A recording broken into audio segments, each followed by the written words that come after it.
시대마다 그리고 직종마다 기업마다 일하는 방식이 다릅니다. 요즘은 크게 두 가지로 일하는 방식이 변화되고 있는데요.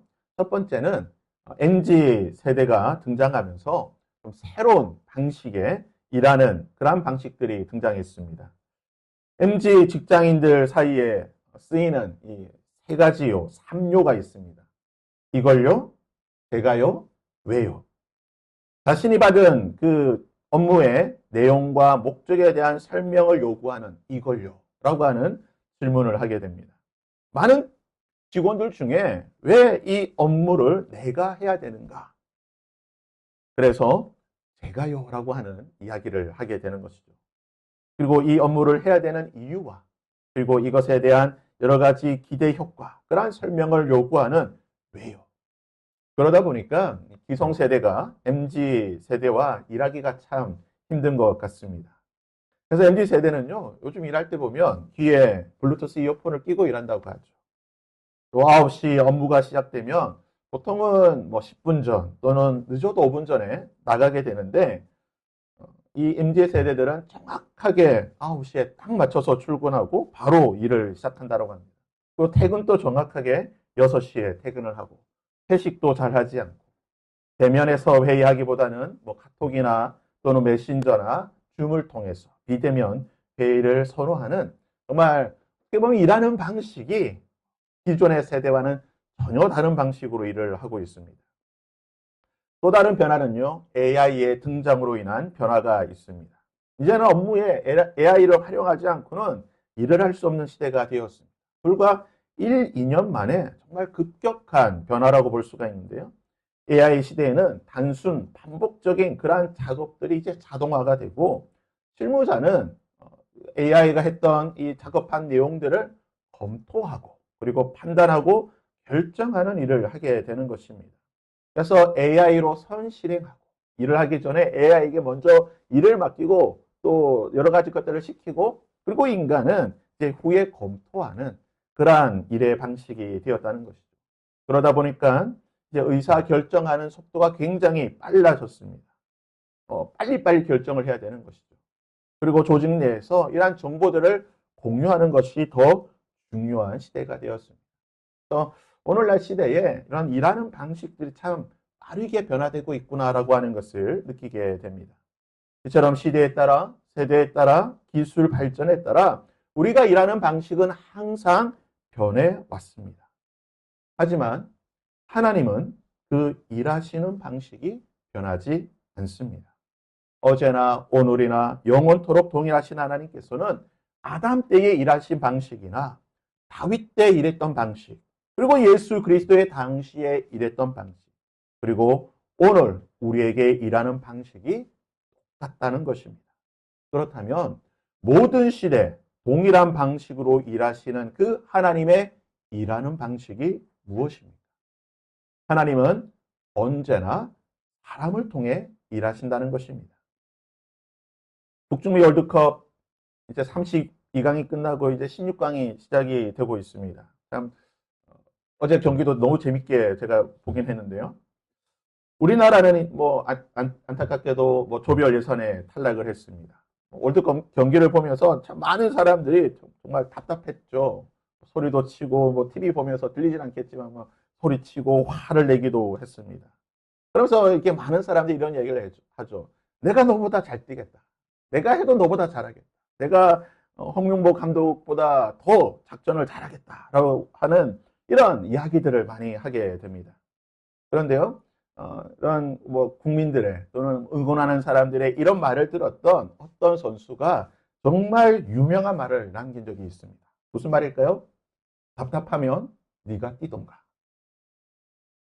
하나님은요, 인간을 통해 일하십니다. 그리고 하나님은 친히 인간이 되셔서 그 일을 감당하고 계십니다. 하나님은 아담의 범죄로 인해 죄가 이 땅 가운데 들어오게 되고 죄로 인해서 모든 인생은 반드시 죽게 될 것이라고 하는 이 죽음이라고 하는 멸망을 당하게 될 것이라고 말씀하셨습니다. 그리고 죄와 죽음의 멸망 가운데에 우리 인생이 구원받을 수 있는 단 한 가지의 방법이 있다라고 말씀하시게 되는데요. 그것이 바로 창세기 3장에 나오는 흔히 말하는 원시복음, 오리진 가스펠이라고 불리는 것입니다. 창세기 3장 15절과 21절에 보시면 내가 너로 여자와 원수가 되게 하고 내 후손도 여자의 후손과 원수가 되게 하고 여자의 후손은 내 머리를 상하게 할 것이요 너는 그의 발꿈치를 상하게 할 것이니라 하시고 21절입니다. 여호와 하나님이 아담과 그의 아내를 위하여 가죽옷을 지어 입히시니라. 하나님께서 정하신 구원의 방식, 하나님께서 일하는 방식이 무엇입니까? 여자의 후손을 통해서 일하실 것이고 그 여자의 후손이 죽임을 당하는 방식으로 일하게 될 것이다라고 말씀하신 겁니다. 아니 왜 하나님께서 이렇게 일하실까요? 하나님께서 직접 뭐 한 말씀으로 모든 것을 다 하실 수 있는 분이신데 왜 굳이 하나님께서 여자의 후손을 통해 일하실 것이고 그 여자의 후손이 죽임 당하는 것으로 일하시는가? 우리는 하나님께 그렇게 질문할 자격이 없습니다. 왜 그렇습니까?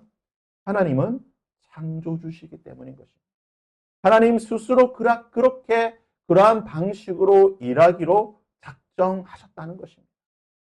다른 방법은 없습니다. 뭐 우리가 생각하기에 다른 방법이 있을 것 같고 또는 뭐 다른 수단과 어떤 방법들이 우리 나름대로는 있을 것 같지만 하나님께서는 오직 이 방법으로만 일하시기로 작정하셨다는 것입니다. 하나님에게는 다른 선택지가 있는 것이 아니라 바로 이 방법, 이 선택지밖에 없다라고 말씀하고 계시는 것입니다. 하나님은 여자의 후손이 일하기 전까지 여자의 후손이 어떻게 일하게 될 것인가, 즉 죽임당하는 방식으로 일하게 될 것인데 그것이 어떠한 방식으로 이루어지는지를 미리 보여주셨습니다. 이것을 이제 신학 용어로는 예표라고 하는데요. 여자의 후손이 오기까지 하나님께서는 수많은 예표들을 이 땅 가운데 보내어 주셨고 그 예표들은 다 동일한 방식으로, 즉 고난당하는 방식, 조금 더 다른 표현을 쓰면요, 죽임당하는 방식, 즉 고난당하는 방식으로 그들이 일을 하게 될 것이라고 말씀하고 계시는 것입니다. 감히 하나님께서 인간을 창조하시고 난 뒤에 하나님은 인간에게 복을 주시고 사명을 주셨습니다. 그것이 무엇입니까? 하나님이 이르시되 우리 형상을 따라 우리의 모양대로 우리가 사람을 만들고 그들로 바다와 바다의 물고기와 하늘의 새와 가축과 온 땅과 땅에 기는 모든 것을 다스리게 하시고 하나님이 자기 형상 곧 하나님의 형상대로 사람을 창조하시되 남자와 여자를 창조하시고 하나님이 그들에게 복을 주시며 하나님이 그들에게 이르시되 생육하고 번성하여 땅에 충만하라 땅을 정복하라 바다의 물고기와 하늘의 새와 땅에 움직이는 모든 생물을 다스리라. 하나님이 인간을 창조하시고 복을 주시고 이러한 사명을 주셨다는 것입니다. 그리고 하나님은 이 사명을 이루는 하나의 방법으로 사랑과 언약을 맺으셨습니다. 내가 너희를 복을 줄 것이고 너희들이 이 땅 가운데 이러한 일을 하게 될 것인데 내가 이것을 이룰 수 있도록 내가 너희와 약속을 하겠다. 그것이 무엇입니까? 바로 언약이라는 것입니다. 또 언약은 하나님께서 우리에게 복을 주시고 우리가 이 땅을 충만하고 다스리고 정복하고 이 땅 가운데 하나님의 나라를 이룰 수 있는 하나님의 약속이라는 것입니다. 그 언약의 내용이 무엇입니까? 여호와 하나님이 그 사람을 이끌어 에덴 동산에 두어 그것을 경작하며 지키게 하시고 에덴 동산에 거하게 하시며 그곳을 경작하며 안식을 누리고 여호와 하나님이 그 사람에게 명하여 이르시되 동산 각종 나무의 열매는 내가 임의로 먹되 선악을 알게 하는 나무의 열매는 먹지 말라. 내가 먹는 날에는 반드시 죽으리라. 이것이 하나님이 인간과 맺은 아담과 맺은 언약이라는 것입니다. 언약은 하나님께서 인간과 맺은 약속입니다. 하지만 단순히 약속이라고 하기에는 너무나 이 언약의 중요함이 힘이 크다고 할 수가 있는 것입니다. 하나님은 언약을 통해서 언약대로 우리 인간에게 일을 하신다는 것입니다. 또 언약이라고 하는 것은 하나님께서 우리에게 일하시는 이유가 되는 것입니다. 언약이 있기 때문에 하나님께서는 우리 가운데 일하시고 하나님께서 우리 가운데 역사하신다는 것입니다. 창세기 2장에서 하나님께서 인간과 맺은 언약의 내용이 무엇입니까? 지금 읽어드린 이 말씀을 한마디로 요약하면 무엇입니까? 나는 너희의 하나님이 될 것이고 너희는 나의 백성이 될 것이다. 단순히 너의 하나님, 나의 백성 이것으로 끝나는 것이 아니라 에덴 동산에서 함께 교제하며 안식하며 영생을 누리는 한 공동체가 되는 것. 이것이 바로 하나님이 우리와 맺으신 언약의 내용이라는 것입니다. 그래서 성경이라고 하는 것은 창세기부터 요한계시록까지 이 언약의 내용, 처음 말씀해 주신 이 언약의 내용이 끊임없이 갱신되는, 새롭게 우리에게 맺어지는 그 과정의 역사가 무엇입니까? 구약의 역사라는 것입니다. 하나님은 아브라함을 통하여 새롭게 언약을 맺어 주셨습니다. 하나님은 다윗을 통하여 새로운 언약을 맺어 주셨습니다. 하나님은 여호수아를 통하여 다시 한번 언약을 맺어 주셨습니다. 하나님은 끊임없이 언약을 갱신하시고 그 언약을 확인해 주셨습니다. 그리고 예레미야 7장 23절에서 그 언약을 분명하게 말씀하고 계십니다. 예레미야 7장 23절입니다. 오직 내가 이것을 그들에게 명령하여 이르기를 너희는 내 목소리를 들으라. 그리하면 나는 너희 하나님이 되고 너희는 내 백성이 되리라. 너희는 내가 명령한 모든 길로 걸어가라. 그리하면 복을 받으리라. 하나님께서는 모든 시대, 모든 세대에게 이 언약의 말씀을 가르쳐 주시는 것입니다. 하나님은 모든 자들에게, 모든 시대, 모든 사람들에게 이 언약의 말씀, 언약의 내용을 가르쳐 주시며 이 언약의 말씀대로 우리 가운데 역사해 주시는데 이 언약의 내용을 가르쳐 줄 여자의 후손을 예표하는 그 사람을 보내어 주셨다는 것입니다. 그러니까 하나님께서는 여자의 후손을 언젠가는 보내주시는데 이 여자의 후손이 오기 전까지 여자의 후손을 예표하는 모형으로 보여줄 수 있는 그러한 사람들을 보내어 주셨다는 것입니다. 이것을 신학 용어로는 언약의 중보자라고 하는 것입니다. 또 우리가 구약 성경을 보게 되면요, 많은 언약의 중보자들이 있습니다. 그들이 하나님의 보내심을 받고 이 땅 가운데 와서 하나님의 백성에게 언약을 가르치고 언약을 맺고 언약의 백성들이 될 수 있도록 그들이 많은 일들을 하게 되는데 이러한 언약의 중보자들, 구약 성경에서 보게 되는 언약의 중보자들은요, 크게 세 그룹으로 말할 수 있습니다. 왕과 제사장과 선지자입니다. 그리고 이 세 그룹, 언약의 중보자라고 할 수 있는 왕과 제사장과 선지자, 이들에게는 하나의 공통점이 있습니다. 그것은 바로 이들이 언약의 중보자가 되고 언약의 중보자로서 일하기 위해서는, 하나님의 일을 하기 위해서는 반드시 기름 부음을 받아야 한다는 것입니다. 또 구약 성경을 보게 되면요, 왕이나 제사장이나 선지자는 그의 사역을 하기에 앞서서 기름 부음을 받게 됩니다. 기름 부음을 받고 언약의 중보자가 되어 하나님의 백성들에게 언약을 가르치고 그 언약대로 살 수 있도록 그 하나님의 일을 하게 된다는 것입니다. 그렇다면 기름 부음을 받은 자, 우리가 너무나 잘 알고 있는 단어, 기름 부음을 받은 자, 이 말을 히브리어로 뭐라고 부릅니까? 기름 부음 받은 자, 메시아라고 부르는 것입니다. 히브리어로 메시아. 그것이 바로 기름 부음 받은 자입니다. 그리고 기름 부음 받은 자, 메시아라고 하는 그 히브리어가 헬라어로 번역될 때에 헬라어로 기름 부음 받은 자가 무엇입니까? 바로 그리스도입니다. 그래서 메시아, 그리스도라고 하는 뜻은 기름 부음 받은 자라는 뜻입니다. 그렇다면 제가 이렇게 한번 질문을 드려보겠습니다. 언약의 새 중보자인 기름 부음 받은 자, 기름 부음을 받아 언약의 중보자가 된 왕과 제사장과 선지자, 그들은 메시아입니까? 그들을 그리스도라고 부를 수 있을까요? 그들을 메시아, 그리스도라고 부르기에는 좀 불경한 것 같고, 우리가 알고 있는 메시아, 우리가 알고 있는 그리스도는 예수님인데, 이들을 메시아 그리스도라고 부르기엔 좀 불경한 것 같고, 아니, 기름 부음을 받았으면 메시아 그리스도인데, 또 메시아 그리스도라고 안 하기도 조금 그렇고, 좀 어중간한 느낌이 드는 것 같습니까?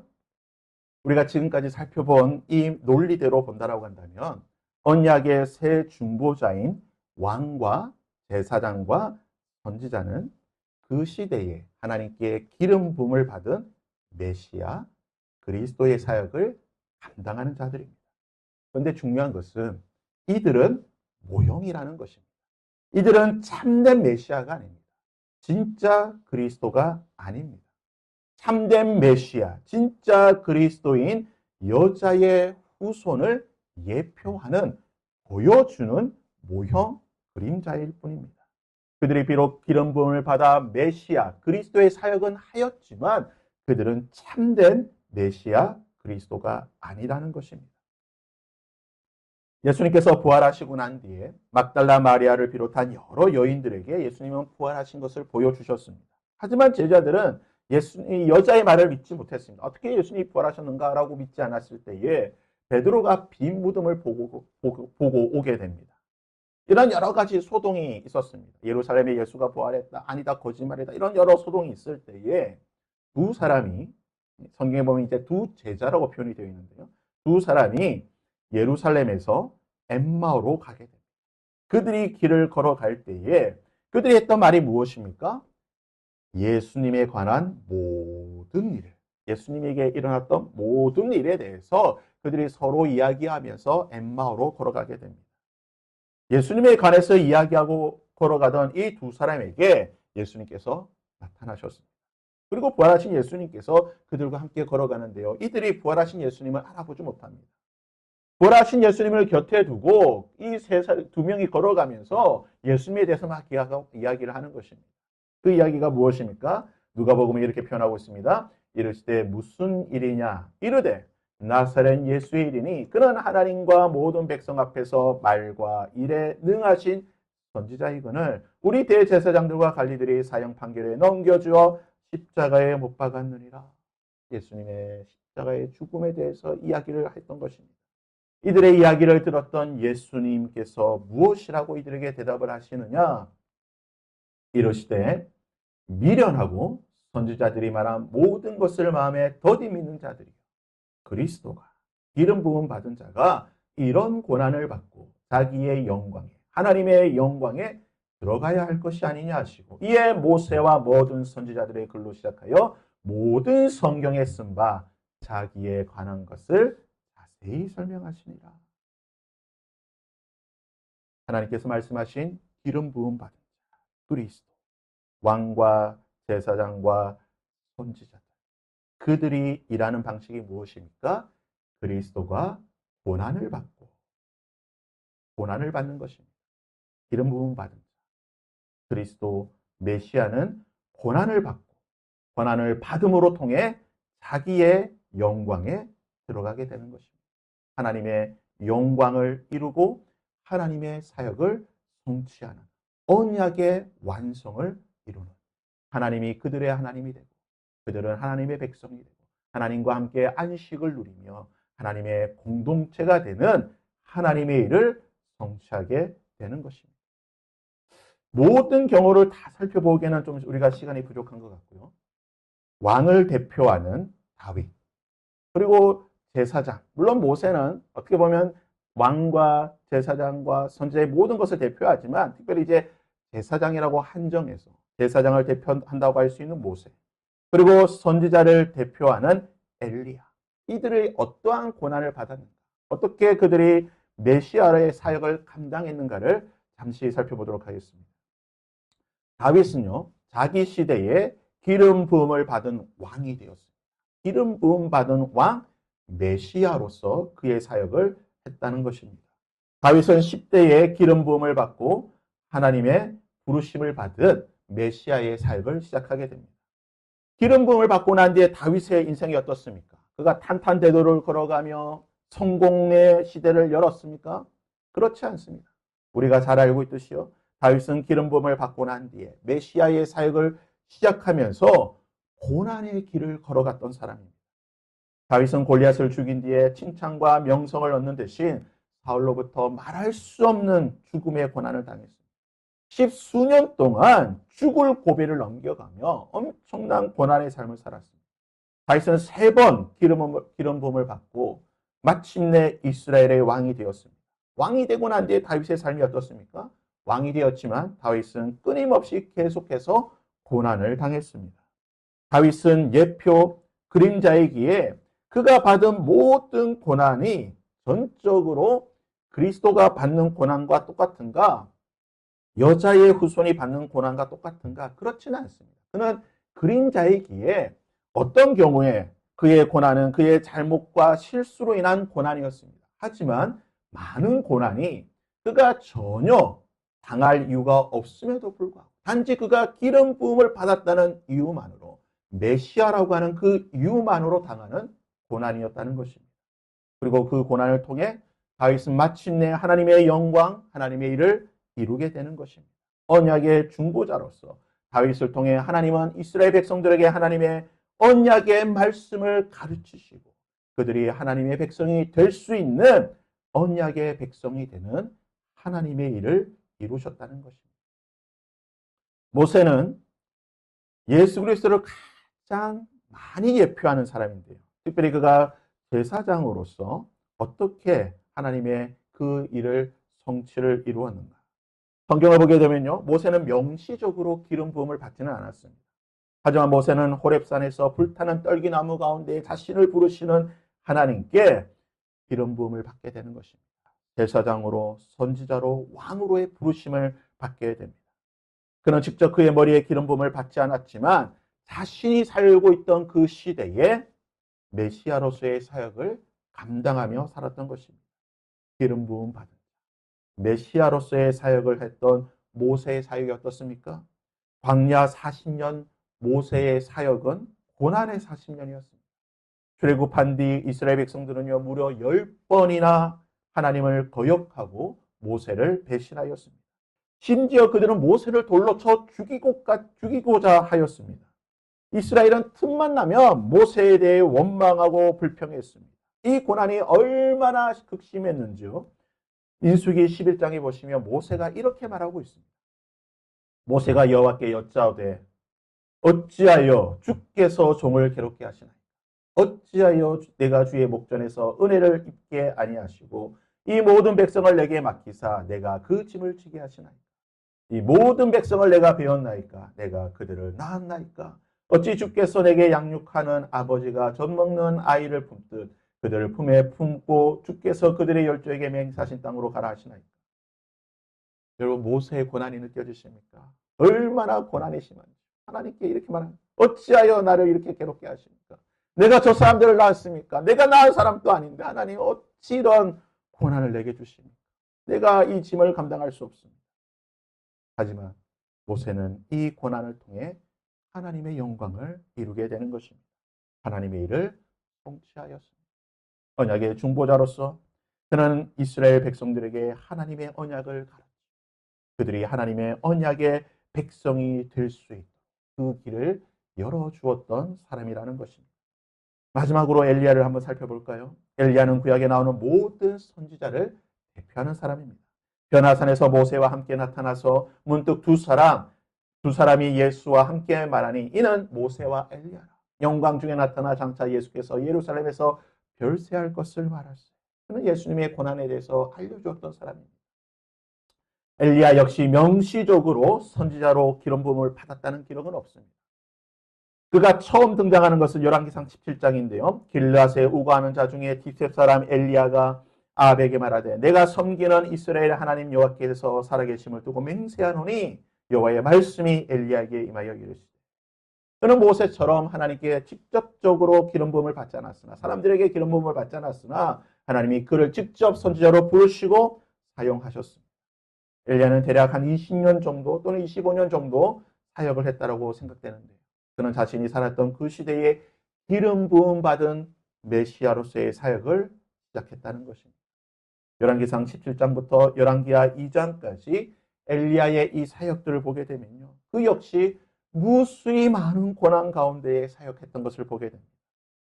그는 3년 동안 목숨의 위협 가운데에 하루하루 어떻게 먹고 살아야 되는가, 이 생존의 위협 속에 까마귀가 공급해 주는 것을 먹고 마시며 살았습니다. 다르바세에 있던 과부의 도움을 받으며 3년을 겨우겨우 버티며 살았습니다. 바알과 아세라 선지자들과 갈멜산에서 대결한 이후 그가 이러한 이야기를 하고 있습니다. 그가 이 형편을 보고 일어나 자기 생명을 위하여 도망하여 유다에 속한 브엘세바에 이르러 자기 사환을 그곳에 머물게 하고 자기 자신은 광야로 들어가 하루 길쯤 가서 한 로뎀 나무 아래에 앉아서 자기가 죽기를 원하여 이르되 여호와여 넉넉하오니 지금 내 생명을 거두시옵소서. 나는 내 조상들보다 낫지 못하나이다. 엘리야 역시 얼마나 고난이 극심한지 내가 죽고 싶습니다. 차라리 그냥 하나님 나를 죽여 주옵소서. 내가 지금 그냥 내 삶을 끝내고 싶습니다라고 말할 정도로 그는 극심한 고난 가운데 있었습니다. 엘리야의 이 처절한 고난. 그러나 엘리야는 이 고난을 통해 하나님의 영광, 하나님의 일을 이루게 되는 것입니다. 엘리야는 기름 부음 받은 메시아로서의 사역, 언약의 중보자로서 하나님의 백성들이 하나님의 말씀 언약을 듣고 하나님의 백성으로 다시 돌아오며 언약의 백성이 될 수 있도록 하나님의 일, 그 일을 감당했다는 것입니다. 우리가 살펴본 것처럼 각자의 시대에 기름 부음을 받고 메시아로서의 사역을 했던 자들은 한결같이 고난을 당하며 그 고난을 통하여 하나님의 영광을 이루어 갔던 것입니다. 다윗이 그러하였고요. 모세가 그러했고요. 엘리야가 그러했습니다. 아니 언급하지 못했지만 수많은 구약의 기름 부음을 받았던 왕들과 제사장들과 선지자들은 그러한 일을 했다는 것입니다. 그리고 그들은 참된 메시아, 여자의 후손께서도 우리가 했던 이 일이 아니라 이것보다 더 뛰어넘는, 더 위대한 그 일을 하게 될 것이라고 하는 그 예표를 보여주었던 것입니다. 그렇다면 왕과 제사장과 선지자, 언약의 중보자들이 보여주었다.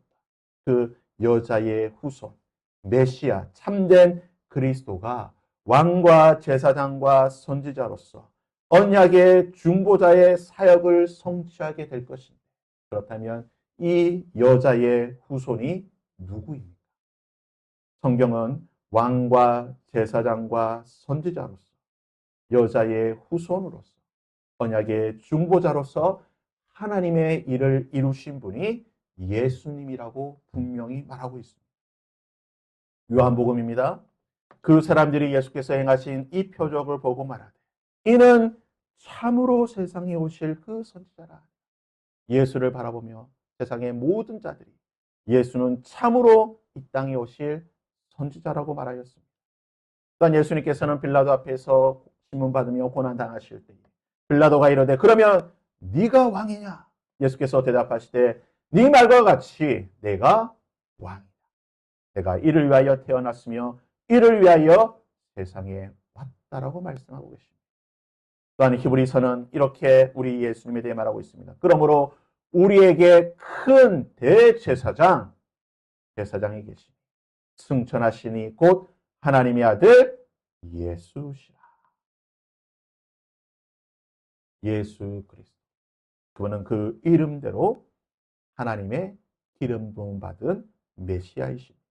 예수 그리스도. 그분은 참된 그리스도가 되시는 것입니다. 그분은 언약의 중보자이십니다. 그분은 모형이 아닙니다. 실체가 아닙니다. 모형이나 또는 그림자가 아니라 그분은 실체, 그 자체가 되시는 분이십니다. 언약의 중보자가 되신 예수 그리스도께서는 이전의 모형들이 했던 것처럼 고난을 당함으로 죽음이라고 하는 그 고난을 통해 하나님의 영광, 하나님의 일을, 언약을 성취하셨다라고 말하고 있는 것입니다. 그러기에 오늘 읽을 말씀을 제가 다시 한번 읽습니다. 예수께서 12 제자를 데리시고 이르시되 보라 우리가 예루살렘으로 올라가노니 선지자들을 통하여 기록된 모든 것이 그 모든 메시아로서의 그 모든 것이 인자에게 응하리라. 인자가 이방인들에게 넘겨져 희롱당하고 능욕당하고 침뱉음을 당하며 그들은 채찍질하고 그를 죽일 것이나 고난당할 것이나 그는 3일 만에 살아나라 하시되 제자들이 이것을 하나도 깨닫지 못하였습니다. 그 말씀이 감추었으므로 그들이 그 이른바를 알지 못하였다. 만왕의 왕 내 주께서 왜 고초를 당하셨습니까? 하나님의 기름 부음 받은 예수 그리스도 메시아 그분께서 왜 고난당하고 십자가에서 죽으셨습니까? 바로 이것. 하나님께서는 이 방식으로 일하시기 때문에 이것을 통해 고난이라고 하는 것을 통해 십자가라고 하는 것을 통해 하나님의 언약을 이루시기 때문에 예수 그리스도께서는 수많은 방법이 있을 수 있겠으나 오직 단 한 가지의 방법. 고난받으며 십자가의 죽으심으로 하나님의 영광을 이루셨다는 것입니다. 사랑하는 여러분, 하나님께서 일하시는 방법은 바로 이것입니다. 근데 문제는요, 이 방법이 우리들이 보기에는 너무나 미련하게 보인다는 거예요. 메시아가 하나님이 보내신 사람이 고난받고 십자가에 죽는다는 이것이 너무나 어리석게 보인다는 것입니다. 너무나 비효율적이고 너무나 답답하게 느껴진다는 것입니다. 그러기에 고린도전서 1장에서 사도 바울은 이렇게 말하고 있습니다. 십자가의 도가 하나님께서 일하시는 이 방식이 멸망하는 자들에게는 미련한 것이요 구원받은 우리에게는 하나님의 능력이라. 지혜 있는 자가 어디 있느냐, 선비가 어디 있느냐, 이 세대의 변론자가 어디 있느냐. 하나님께서 이 세상의 지혜를 미련하게 하신 것이 아니냐. 하나님의 지혜에 있어서는 이 세상이 자기 지혜로 하나님을 알지 못하고 하나님께서 전도에 미련한 것으로 믿는 자들을 구원하시기를 기뻐하셨다. 우리는 십자가에 못 박힌 그리스도를 전하니 유대에게는 꺼리끼는 것이요 이방인에게는 미련한 것이로되 오직 부르심을 받은 자들에게는 유대인이나 헬라인이나 그리스도는 하나님의 능력이요 하나님의 지혜니라. 하나님이 일하는 방식은요 어제나 오늘이나 영원토록 동일하십니다. 아담 때에도 하나님은 동일한 방식으로 일하셨고 다윗 때도 동일한 방식으로 일하셨고 우리 때에도 동일한 방식으로 일하신다는 것입니다. 하나님께서는 오늘 우리 가운데에 이 방식으로 일하고 계십니다. 그리고 이 방식에 대해서 베드로 사도는요 다음과 같이 우리에게 가르쳐주고 있습니다. 너희도 산돌같이 신령한 집으로 지어지고 예수 그리스도로 말미암아 하나님이 기쁘시게 받으실 신령한 제사를 드릴 거룩한 제사장이 될지니라. 그러나 너희는 택하신 족속이요 왕같은 제사장이요 거룩한 나라요 그의 소유된 백성이니. 성경은 우리를 향하여 우리가 살고 있는 이 시대에 여러분이 처하고 있는 그 삶의 그 자리에서 여러분이 기름 부음 받은 그리스도인으로 메시아의 사역을 이어갈 자라고 말하고 있는 것입니다. 여러분은 거룩한 제사장이요 왕같은 제사장이요 거룩한 나라고 하나님의 택하신 자로 하나님의 기름 부음을 받은 성령의 기름 부음을 받은 여러분은 언약의 중보자라고 말하고 있는 것입니다. 그러기에 언약의 중보자가 일하는 방식이 무엇입니까? 고난을 당함으로 하나님의 일을 이루어 간다는 것입니다. 고난이라고 하는 것은요, 모든 그리스도인의 성령의 기름 부음을 받은 모든 그리스도인의 숙명인 것입니다. 고난이 없다라고 한다면 우리는 기름 부음 받은 그리스도인이 아닙니다. 우리 삶에 고난이라고 하는 것은 하나님께서 우리에게 기름 부어 주시고 그리스도인으로 메시아의 사역을 이어가도록 그것을 통해 하나님의 영광을 이루도록 우리 가운데 일하는 방식이라는 것입니다. 고난 가운데 있습니까? 그 고난이 너무나 힘들고 어렵기 때문에 하나님 할 수만 있다라고 한다면 이 고난을 좀 덜어가 주시오. 하나님 내가 이 고난을 견딜 수가 없습니다.